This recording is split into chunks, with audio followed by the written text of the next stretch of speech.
오늘부터 마태복음 8장 9장에 기록된 예수님의 기적의 사건들을 살펴보려고 합니다. 이 기적의 사건들은 단순한 그런 사건이 아니라 하나님이신 예수님이 사람이 되어 이 땅에 오심으로 하나님 나라가 이 땅에 임했음을 보여주는 생생한 증거들입니다.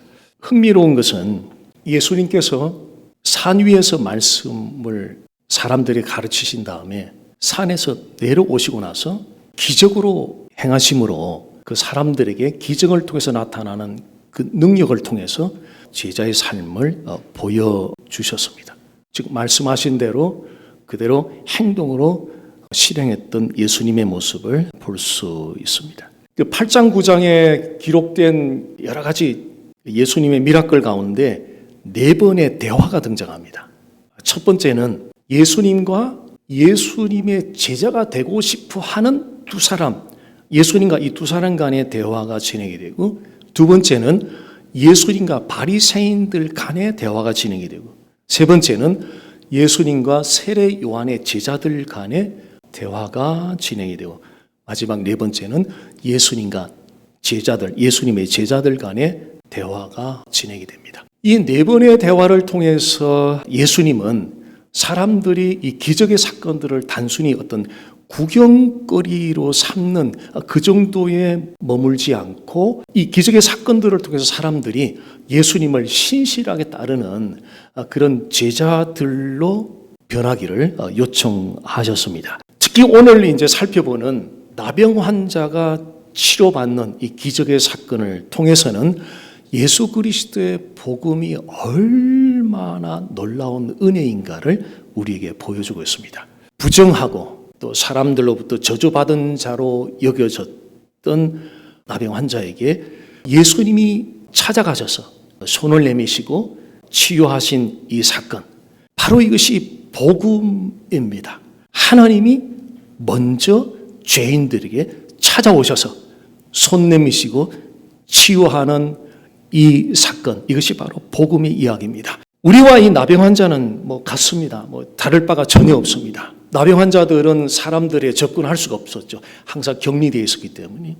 우리는 죄인들로서 하나님 앞에 나갈 수 없는 존재들입니다. 그럼에도 하나님은 우리를 거절하지 아니하시고 먼저 찾아오셔서 손 내미시고 치유하시고 회복시켜 주시고 죄 용서함까지 우리에게 베풀어 주셨습니다. 이제 예수님께서 이 나병 환자를 고치는 치유의 기적의 사건을 통해서 전하시고자 하는 그 하나님의 메시지를 함께 좀 살펴보려고 합니다. 첫 번째 오늘 우리의 주는 그 메시지는 나병 환자를 고친 이 사건은 예수님의 육신의 질병 그리고 사회적인 고립으로부터 우리를 치유하실 능력을 지니신 분이라는 사실을 우리에게 알려주고 있습니다. 1절 말씀 다시 한번 보겠습니다. 예수께서 산에서 내려오시니 수많은 무리가 따르니라. 예수님께서 산 위에서 말씀을 가르치시고 나서 이제 산에서 내려오니까 많은 사람들이 예수님을 추종하기 시작했습니다. 예수님이 원했던 것은 막연한 기대감을 가지고 예수님을 팔로우하는 그런 무리들이 아니라 예수님을 구주로 믿고 삶의 주인으로 모시고 신실하게 따르는 그 제자들을 예수님께서는 원하셨습니다. 오늘 2절에는 나병 환자가 지금 등장하고 있습니다. 한 나병 환자가 나와 절하며 이르되 주여 원하시면 저를 깨끗하게 하실 수 있나이다 하거늘.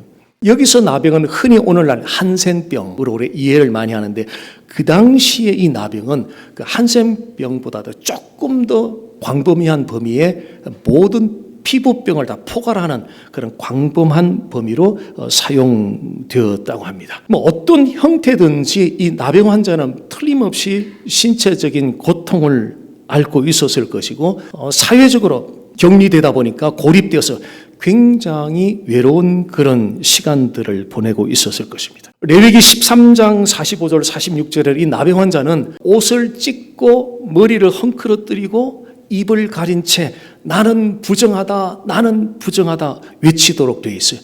그러니까 그 나병이 나을 때까지는 계속 부정한 자로 여겨졌기 때문에 공동체로부터 격리된 채 살아야만 했습니다. 또 신명기 24장 8절에 보면은 모세는 그 나병에 관한 판단, 규정들을 제사장들에게 다 맡기고 제사장들의 지시에 따를 것을 명령을 하셨는데, 이것은 그 나병 환자를 치유하는 위생에 관한 문제 정도가 아니라 이스라엘 백성들의 공동체 거룩성 그리고 질서를 유지하는 그런 차원의 의미가 담겨져 있습니다. 성경에서 일반적으로 부정하다 그러면은 그 사람은 하나님께 나갈 수 없는 사람으로 이해가 되어집니다.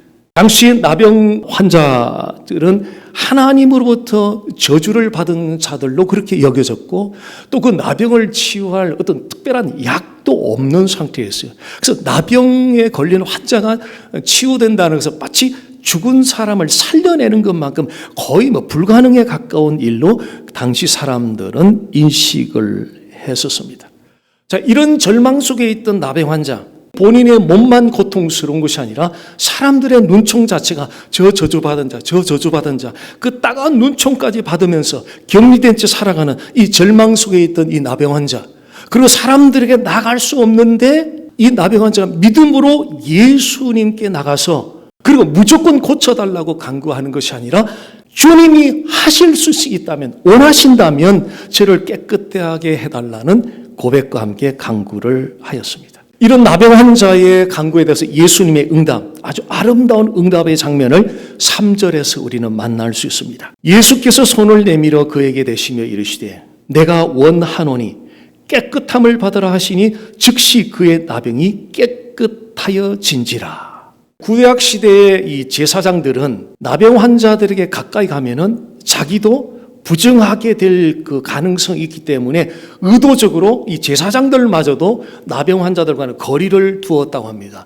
또한 나병 환자들은 이 공동체로부터 격리되었기 때문에 제사장들도 그들에게 가까이 가는 것을 굉장히 꺼려했던 거죠. 그런데 예수님을 한번 보십시오. 제사장들도 일반 사람들도 아무도 가까이 하기를 꺼려하는, 사회적으로 저주받은 자로 낙인이 찍혀있던 이 나병 환자에게 예수님이 무엇을 어떻게 행하고 계신지를 가만히 한번 주목해 보십시오. 먼저 찾아가셔서 손을 내미시고 만지셨습니다. 예수님은 전능하신 하나님으로서 말씀만으로도 그 나병 환자의 나병을 고칠 수가 있는 분이었습니다. 그런데 예수님은 가셔서 손을 내미시고 만지셔서 고치는 이런 방식을 선택을 하셨습니다. 아마 그 장면을 보고 있던 주변 사람들이 상당히 좀 충격이 되었지 않았을까. 어쩌지? 예수님 저 나병 환자를 만졌는데 부정하게 될 텐데 어쩌지? 아마 주변에 있던 사람들이 그런 우려와 함께 약간의 충격을 받았을 거라고 생각이 들어집니다. 생각해 보십시오. 아무도 나병 환자에 가지 않죠. 왜냐하면 옆에 갔다가는 자기도 오염될 수 있고 또 의식상으로도 부정한 자로 그렇게 규명될 수 있기 때문에 어느 누구도 나병 환자에게 가까이 가려고 하지 않았습니다. 그런데 예수님의 거룩하심은 그런 부정으로부터 오염될 수 있는 찬스가 단 1%도 없는 그런 부정으로부터 전혀 오염받지 아니하는 능력이십니다. 자, 예수님이 행동했던 것을 다시 이제 주목해 보시면은요, 먼저 치유하시고 지금 나병 환자에 가신 것이 아니라 치유하시기 전에 먼저 가셔서 손을 내미시고 손으로 그 나병 환자를 만지심으로 병을 치유하신 거예요. 이것은 한 사람의 나병 환자를 치유하는 정도의 사건이 아니라 오늘날 우리 모든 사람들에게 해당되는 사건입니다. 우리는 죄로 말미암아 하나님 앞에 나갈 수 없는 그런 존재들이지요. 그런데 하나님은 우리에게 먼저 찾아오셔서 죄를 용서해 주시고 치유해 주시고 회복시켜 주셨습니다.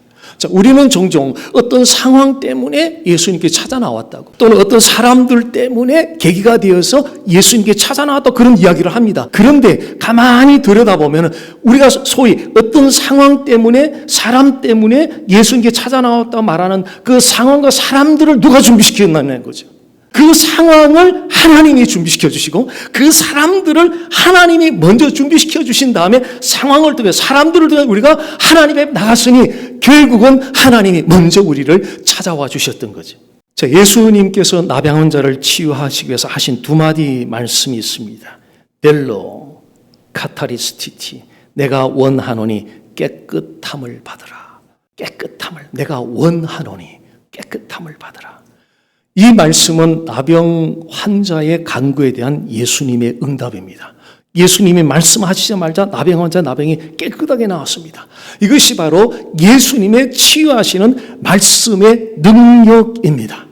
자, 오늘날도 예수님이 치유하시는 말씀의 능력을 믿음으로 나아가면 성령께서 동시에 역사하셔서 우리 안에 있는 육신의 질병뿐 아니라 영적인 절망, 소외감, 고립 등등 다양한 종류의 질병들을 성령께서 치유하실 줄 믿습니다. 두 번째로 나병 환자를 고치신 사건은 예수님께서 율법을 존중하시고 또 순종하셨다는 것을 우리에게 보여주고 있습니다. 4절 말씀 보십시오. 예수께서 이르시되 삼가 내 몸을 보이고 모세가 명한 예물을 드려 그들에게 입증하라 하시니라. 예수님께서는 이 나병 환자가 고침을 받은 직후에 아무에게도 말하지 마라. 다만 예물을 가지고 제사장에 가라. 이것은 예수님께서 이 나병 환자를 결국 그 동네 백성들이 있는 그 공동체로 복귀시키기 위한 하나의 그 과정이었습니다. 당시 나병 환자들은 자기가 나았다는 것이 정식으로 이렇게 확인이 되면 정식으로 정결함을 인정받았어야 됩니다. 제사장으로부터 정식으로 인정을 받았어야 되는데 그래서 제사장에게로 가죠. 근데 당시 이 사건이 일어난 장소는 가버나움이거든요. 근데 제사장이 있는 곳은 예루살렘 템플이에요. 제루살렘 템플이에요. 거기까지 from the 가버나움 to 제루살렘 템플까지는 어느 정도 거리냐면은 요즘으로 100마일, 100마일에 100마일. 자, 그 당시 교통수단으로 이 100마일을 간다는 게 쉬운 일 아니잖아요. 쉬운 일 아니에요. 그럼 나병 환자가 오면 제사장은 성전 바깥에서 이제 검증을 하죠. 검증을 해요. 검사를 해요. 이 나병이 정말 나았는지. 나병이 나은 것이 확인이 되면은 그 정결 의식을 행하게 됩니다.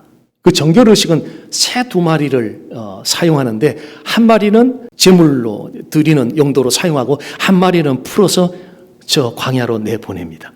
그리고 7일째는 그 정결 의식을 한 번 더 하고 8일째는 속건제, 속죄제, 번제 이 제사들을 다 드리고 마무리를 하고 드디어 그 나병 환자가 있던 공동체 동료로 다시 복귀시키는 거예요. 이렇게 함으로써 나병 환자에 대한 모든 과정이 다 이제 마무리를 하게 되는 거죠.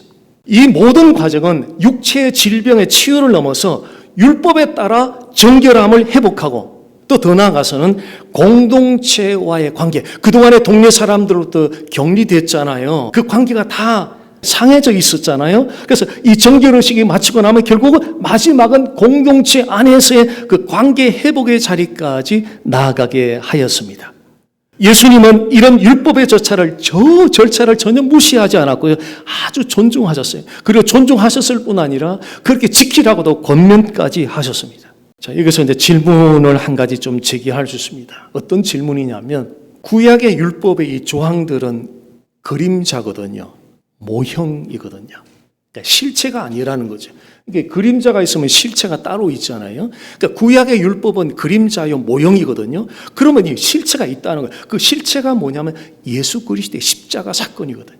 그러면 실체가 왔으면 그 율법의 조항들은 이제 끝난 거잖아요. 근데 예수님은 왜 그 율법의 조항들을 다 따르고 또 그렇게 지키라고 하셨는가요? 예수님이 오시긴 왔는데 그 십자가 사건이 아직 일어나지 않은 거예요. 십자가에 못 박혀 돌아가심으로 구약의 그 사용되었던 모든 모형들, 그림자들이 드디어 십자가를 통해 성취되기 때문에 아직 그 때가 이르지 않았기 때문에 예수님은 구약의 율법의 조항들을 다 순종하여 지키고 또 지키라고 권면까지 하셨던 것입니다. 여기서 또 한 가지 우리가 주목할 점은 아무에게도 말하지 말라 그랬거든요. 왜 아무에게도 말하지 말라고 그랬느냐면요. 그 당시에 소위 유대 종교 지도자들의 갈등을 좀 피하고 싶었어요, 예수님은요. 그러니까 예수님께서 탁월한 티칭을 하고 뛰어난 기적을 행하고 그러니까 그 영향력이 점점 확산되어 가고 있어요. 이런 영향력이 확산되는 것에 대해서 유대 종교 지도자, 소위 기득권층들이 약간 위협감을 느끼고 있었던 거죠. 그래서 그냥 빨리 제거해야 되는 인물로 그들은 생각했던 거예요.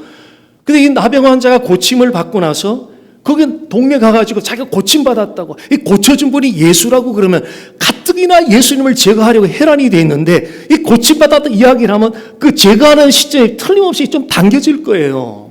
그래서 유대 종교 지도자들 과의 갈등을 피하기 위해서 아직 때가 이르지 않았으니까 지금은 말하지 말라고 예수님께서 명령하셨던 것입니다. 예수님은 철저하게 아버지 하나님의 뜻에 십자가에 못 박혀 죽임당하는 그때는 아버지 하나님이 정하신 때, 그 때에 죽기까지 복종하셔야 했기에 그 전에는 유대 종교 지도자들과의 갈등을 의도적으로 피하셨던 것입니다. 여기서 우리는 흥미로운 좀 대조되는 상황을 좀 접할 수 있는데요. 예수님은 이 나병 환자에게 너에게 일어난 일을 절대 아무에게도 말하지 말라 그랬는데 이 나병 환자는 그 자기에 일어난 사건이 너무 감동적이니까 그냥 절제하지 못하고 말을 해버렸어요. 그런데 오늘날 우리에게 일어난 예수님이 행하신 일은 말하지 말라가 아니라 가서 좀 말 좀 하라고, 말 좀 하라고. 그런데 우리는 침묵하는 시간이 너무 많지 않는가? 침묵하는 시간이 너무 많지 않는가?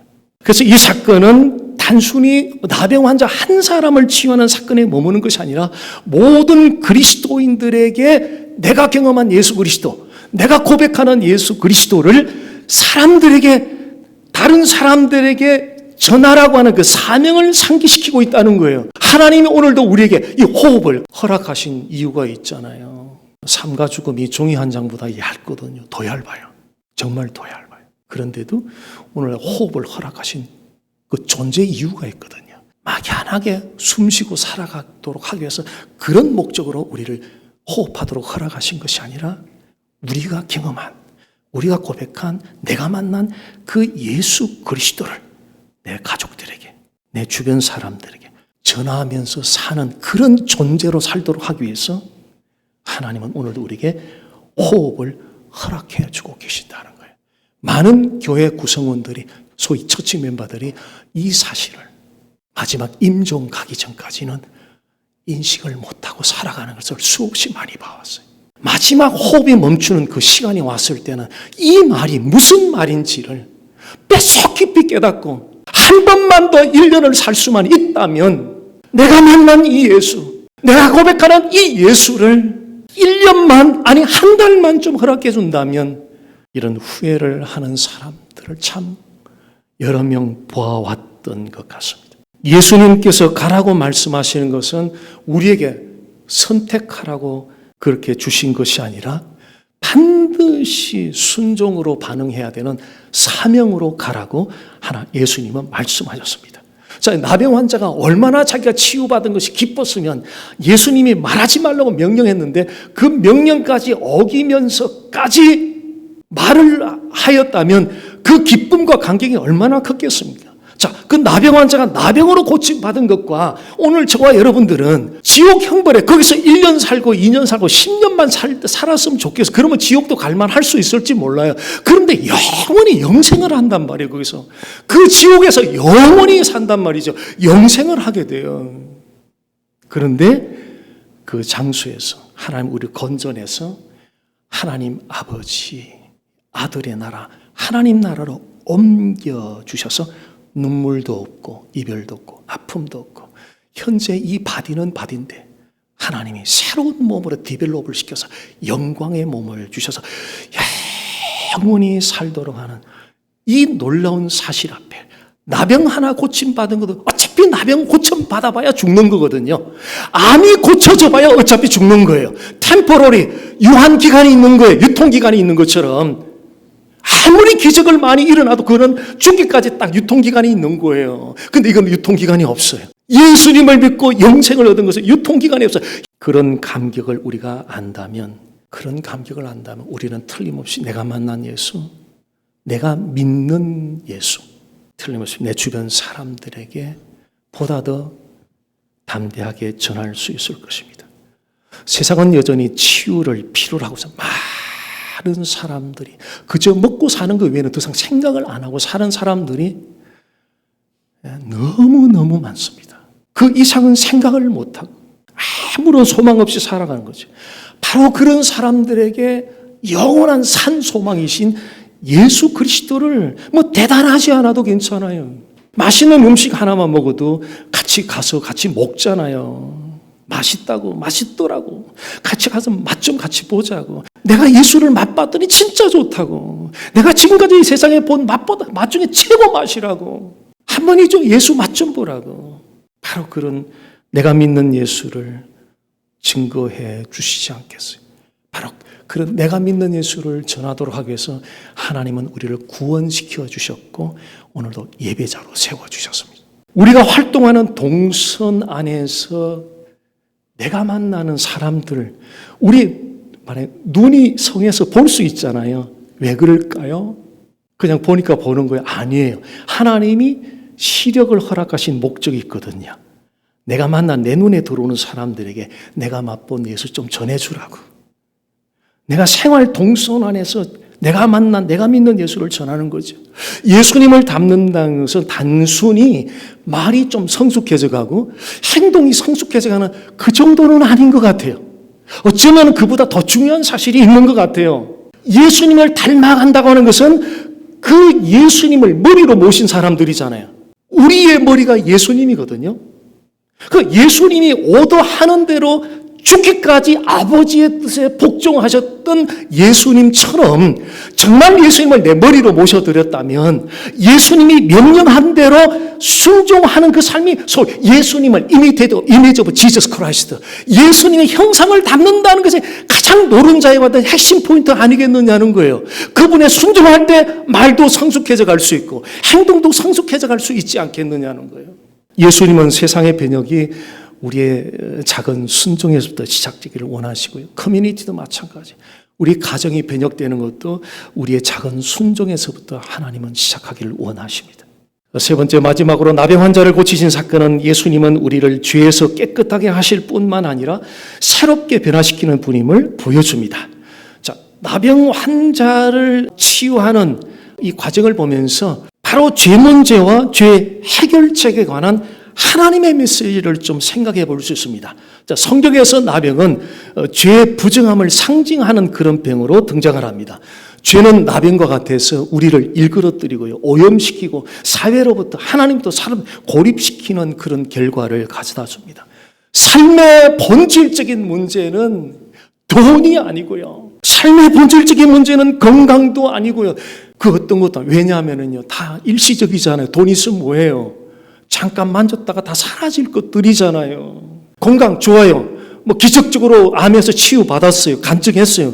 그것도 잠깐이잖아요. 어차피 죽음이 오면 다 소용없잖아요. 치유받은 그때까지만 유한한 거잖아요. 그래서 삶의 본질적인 문제는 바로 죄의 문제라는 거예요. 왜냐하면 죄는 하나님과의 관계를 깨트려 놨다는 거예요. 하나님과의 관계를 깨트려 놨다. 이게 인생의 가장 본질적인 문제라는 거예요. 하나님과 관계가 깨트려진 결과 하나님의 목적대로 살아야 되는데 하나님의 목적대로 살지 못하고 언제나 자기 중심으로 살아가게 됩니다. 그런데 우리는 죄 문제를 해결할 능력이 없고 우리는 한계가 있어요. 아무리 애쓰고 노력해도 하나님의 완전한 기준에 도달할 수가 없어요. 그럼에도 하나님은 우리를 포기하지 않으시고 버리지 아니하시고 우리가 해결할 수 없는 그 죄 문제를 예수님께서 해결하셨습니다. 우리를 대신하여 죄를 짊어지기 위하여 십자가에서 피 흘려 죽으시면서 용서를 베풀어 주시고 새 생명의 길, 영생하도록 새 생명의 길을 열어주셨습니다. 예수님의 피는 일시적인 효력이 아니고 완전한 효력입니다. 과거의 죄, 현재의 죄, 미래의 죄, 모든 죄를 덮고도 남을 만큼 완전한 효력이 예수님의 피 안에 있습니다.